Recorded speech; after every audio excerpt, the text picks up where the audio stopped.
oras.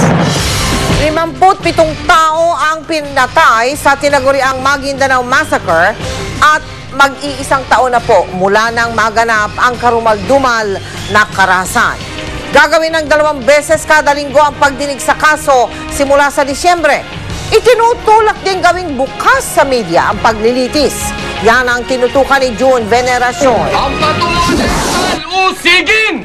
Pagbayarin! Nakasuot ng mga itim na damit, sinadya ng liderato ng National Press Club ang Camp Bagong Diwa kung saan idinaraos ang linggo ang paglilitis sa mga akusado ng Maguindanao Massacre. 57 ang pinatay sa naturang massacre. 32 ay mga miyembro ng media. Lahat sila tinangkang ilibing sa limot ng mga salarin. Ang National Press Club at ang Alyansa ng Pilipino Mamahayag ay hindi magsasawang tumutok at maging mapagmasid sa progress ng paglilitis dito sa mga suspect sa Maguindanao Massacre. Isusumati na rin bukas ng National Union of Journalists of the Philippines o NUJP sa Korte Suprema ang petisyon na humihiling na payagan ng live media coverage sa pagdinig ng Maguindanao Massacre. Naghain na rin ng Senate resolution pabor dito si Senador Francis Pangilinan. Bagay na pinaboran mismo ni Pangulong Noynoy Aquino. That would be a helpful direction in the sense that if we do not learn the lessons of the past, we are condemned to repeat the same. Tuwing Miyerkules ang karaniwang hearing ng kaso. Pero sa susunod na buwan, magiging 2 beses na kada linggo ang pagdinig para raw mapabilis ang paggamit ng hustisya na patuloy na inaasam-asam ng mga biktima at kanilang mga bahal sa buhay. Sa susunod na linggo ay unang taong anibersaryo na ng pinakamadugong pamamaslang sa kasaysayan ng bansa na politika ang pinag-ugatan. Nababagalan man ang ilan sa takbo ng sistema, umaasa pa rin ang mga kamag-anak ng mga biktima na sa bandang huli, mabibigyan sila ng hustisya. June Veneracion, Nakatutok, 24 oras. Mahigit 30 mamamahayag ang kabilang sa mga pinatay doon sa karumal-dumal na Maguindanao Massacre noong Nobyembre po yun, noong nakaraang taon. Muli natin silang kilalanin sa pagtutok na ito ni Michael Pahatin. Sa unang anibersaryo ng karumal-dumal ng Maguindanao Massacre, alalahanin natin ang mga nagbuwis ng buhay sa walang kapararakang karahasan, yung manig hindi lamang sa Pilipinas, kundi sa buong mundo. Muli po, kilalanin ang aming mga yumaong kapwa mamamahayag. Victor Nunez, Senior Correspondent ng UNTV. Masayahin at palakaibigan. Ayon sa kanyang mga katrabaho, wala raw nakakaligtas na istorya sa kanya. Maging ang huling istoryang ito na gumising sa sambayanan. Macmac Ariola, cameraman ng UNTV. Masipag, masigasig at puno ng pag-asa. Kabilang ang makasamahang sina Julito Evardo, editor ng UNTV, Daniel Chamson, driver ng UNTV. Lahat sila pinagbabaril at ibinaon ng may 20 talampakan sakay ng kanilang UNTV service sa bayan ng Ampatuan sa Maguindanao. Ray Merisco ng pahayagang periodiko, bunso sa magkakapatid, mapagmahal na asawa at ama sa 7 taong gulang na anak na lalaking maaari makapagpatuloy ng kanyang sinimulan. Iniwan din niya ang inang di mapigilan ang dalamhati. Tagtad si Ray ng bala katabi ng isang sasakyan. Ernesto Maravilla, chief reporter at anchorman ng Bombo Radio, veterano sa pamamahayag, matapang at respetado.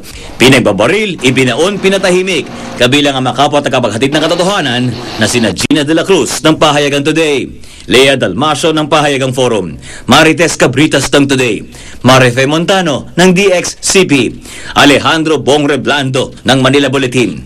Sa kanilang pagpanaw sa gitna ng brutal na pagpaslang sa naiwang sakit na nadarama ng kanilang mga kaanak. Sa tinig ng ating mga kapatid sa pamamahayag, hindi mapapatahimik at patuloy na isisigaw ang katarungan.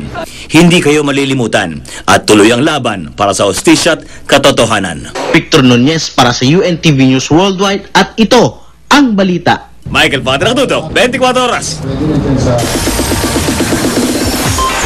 Chika Minute!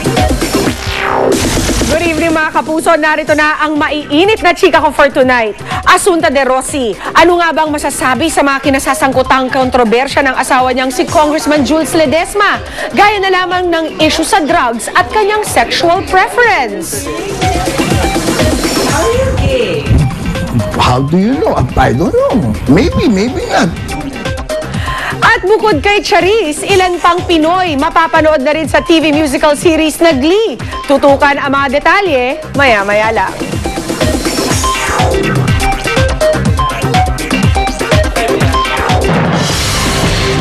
Pinalikan ng GMA News ang trainer ni Manny Pacquiao nung siya'y nagsisimula pa lamang.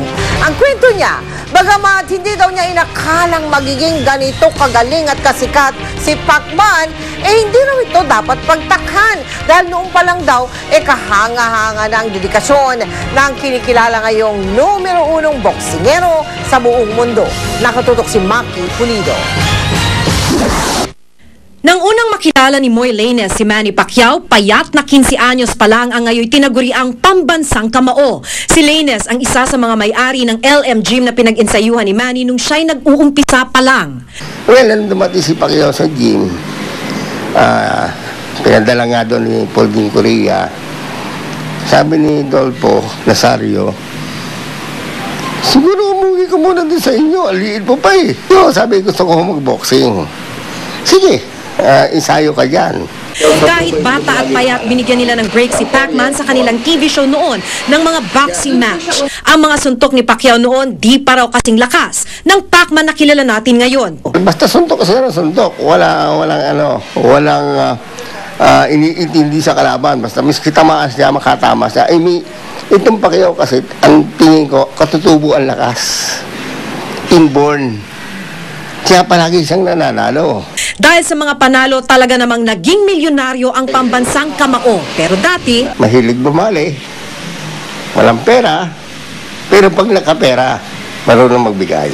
Pero nung araw pa, sinasabi na ni Pacquiao na yayaman tayo. Basta ang tiwala niya kasi sa sarili niya, ganun. Kami naman siyempre, natawa lang kami. Ano ba naman ang naiba kay Pacquiao sa iba pang boksingero? Matapang lang si Manny Pacquiao. Yun ang advantage ni Pacquiao sa ibang mga boksingero. Hindi rin daw may tatanggi ang training ni Coach Freddie Roach. Na-develop pa sa tamang posisyon ng paa, tamang delivery. Nandiyan naman ang nakatulong na malaki si Freddie Roach. Ngayong malayo na ang narating ni Pacman, di naman daw sila nalimutan. Nang dumalo raw si Pacman nung birthday niya, isa lang daw ang hiningi niya sa pambansang kamao. Sabi ko sa kanya, Manny, maaaring margarito, huling laban mo na yan. Pero hindi dahil sa hindi ka nalalaban, tapos na obligasyon mo sa boxing. Meron ka pang obligasyon, Manny. Natulungan mo yung mga potensyal na magiging world champion. Maki Pulido, nakatutok, 24 oras. Mga kapuso, taon-taon na lang may binabalita kaming ganito, lalo na pagpapalapit ng bagong taon. Kaninang umaga, isang pagawaan ng paputok ang nasunog sa Baliwag, Bulacan. Mabuti na lang at nakaligtas sa mga trabado. Nakatutok si Jiggy Manikat. Pasado alas 10 ang umaga nang sumiklab ang apoy at tuluyang magliyab ang maliit na kubul na ito sa Barangay Santo Niño, Baliwag, Bulacan. Ito na ang ikalawang aberya ngayong linggo lamang na may kinalaman sa paggawa at pag-imbak ng paputok dito sa Bulacan. Ayon kay Lorenzo, kasalukuyan silang gumagawa ng puwitis sa loob ng kubol nang biglang magliyab ang lugar. Bigla na lang pumisik, nagliyab. Siguro ka ako, baka yung komo may mga nagsisiga, baka naalipatuhan. Mabuti na lamang at walang nasaktan sa 3 trabahador. Ayon sa may-ari, may lisensya daw ang kanilang factory. Sa nakalipas sa 10 taon, wala naman naging aberya ang kanilang produksyon. Yan ang puhunan namin, pag-iingat. Kaya lang talagang sa pangyayari po na, hindi po nahiiwasan talagang magkaroon ng aksidente. Ilang malalaking sunog na naganap sa Bulacan dahil sa paputok noong mga nakaraang taon. Kaya ang Bulacan PNP kahit Nobyembre pa lang, gusto nang pulungin ang mga gumagawa ng paputok. Ito raw magandang panahon para pulungin ang mga ito dahil kasagsagan na ng produksyon ng iba't ibang uri ng paputok. Isa sa mga pag-uusapan ng mga safety measure na ipatutupad sa mga paggawa na tindahan. Sinisigurado ko po na magkakaroon po kami ng operation ngayon against those illegal manufacturers. In-advise namin lahat yung mga members namin, yung lalo na sa mga manufacturers na konting ingat lang talaga. Partikular na imomonitor ng pulisya mga bayan ng Bocaue, Santa Maria, Norsagaray, Angat at Baliwag. na siyang pangunahing gumagawa ng paputok sa Bulacan. Milyon ang kita sa paggawa ng paputok, kaya't parami ng parami ang gumagawa nito. Sa control po sa pulbura, lahat po ng gawaan po ng lahat po ng gawaan at bumibili ng material tungkol sa pulbura ay dumadaan po sa opisina namin. At the same time, pumupunta ng region at the same time hanggang sa Krami po. Doon po yung final approval ng kanilang mga license.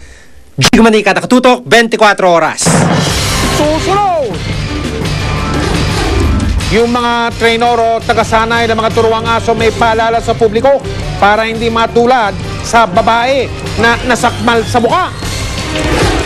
Pag-ring ng cellphone sa pagdinig sa Senado, ikinainit ng ulo ni Senadora Miriam Defensor Santiago. Boy Abunda at Nibeto Ortesa, binigyan ni Pangulong Aquino ng posisyon sa gobyerno. Jackpot sa loto mamayang gabi, inaasang aabot sa kalahating bilyong piso at iba pang mga naglalakyang mga balita sa pagpapatuloy ng 24 oras.